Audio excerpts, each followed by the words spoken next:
This is a graph that is familiar to most people who have attended some of my previous talk. It shows the evolution of inflation in the past 2 to 3 years. It has gone up, spiked after the Russia-Ukraine crisis. And what we show here are the origins of this spike of the inflation during those early years of the conflict. The yellow bar refers to energy-related items in the consumer price index. The green bar refers to volatile food. So it was first primarily driven by energy and then food. However, after peaking back 2 years ago in early 2023, we went through this process of disinflation, a slowing down of inflation. And that journey was quite relatively long and bumpy. And what we can see here is that the energy item is now, the contribution has quite dissipated, and slowly the green bars have also declined, such that in this year, in 2025, both key elements that drove inflation high back 4 years ago are practically non-existent. And we say that there's something important about that.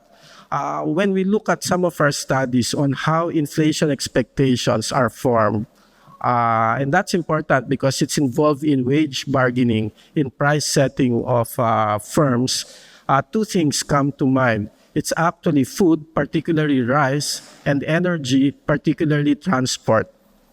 If we know more about rice inflation and transportation inflation, we know already a lot about how inflation expectations are formed and how near-term inflation will be moving forward. Maybe this is something that has been there all along, but it is something that we have accurately or understand better just in recent years. And so we are now making more resources available in terms of our ability to understand what is happening to agriculture as well as to the energy sector for us to be able to understand inflation dynamics. But perhaps even more important in this chart is the blue bar, a major portion of the inflation dynamics. We can see that this blue bar, what we call underlying inflation, this is the inflation that is related to demand pressures. It's more lasting than supply shocks. And what we can see here is that, and it's also the more stable part of inflation.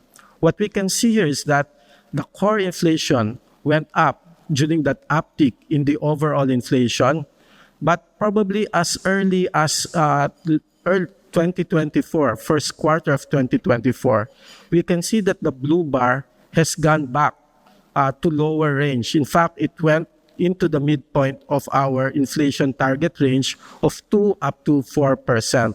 And that's important because even as headline inflation, the line, the black line, is still high, we can see that the underlying price pressures have dissipated. And we continue to observe that even as high headline inflation are being observed, upwards of 4%, underlying pressures have gone down to 3% or even close to 2%. And that is the reason why back in August of last year, even though we see headline inflation still being high, the BSP began to reduce its interest rates. It began to unwind some of the monetary policy tightening that was done when the inflation was increasing 3-4 years back. And this is something that we continue to improve in terms of our capacity. We remain humble. There's a lot of things to understand about inflation dynamics. So we want to get ahead of inflation and do the right thing in terms of monetary policy. When we look at inflation, increasingly, we have seen that another important aspect is not just the headline inflation. There's this cut of the data. We decompose the data into deciles of household income. And the bottom 30% of Philippine households in terms of income experience a different type of inflation. just because they have a different basket. For example, for an average Filipino family, their consumption basket is composed of 9% rice, 9%. But for the bottom 30, rice is composed of 18% of the consumer basket. For an average Filipino family, pure food, raw and processed foods probably around 35% of the CPI basket. For the bottom 30, it's 50% of the consumer basket. So the impact of inflation is different. And it could become more hurtful for 30%, for the bottom 30%, especially if it comes from food prices. And that's the reason why we very much support the modernization of our agriculture, make it more productive, and it will help stabilize inflation, the more important portion we think of inflation moving forward. Given what we saw last year, as I've mentioned, about core inflation plus inflation expectations, the central bank has reduced policy rates. And in the next slide, we show this reduction in policy rates from August of last year to August this year.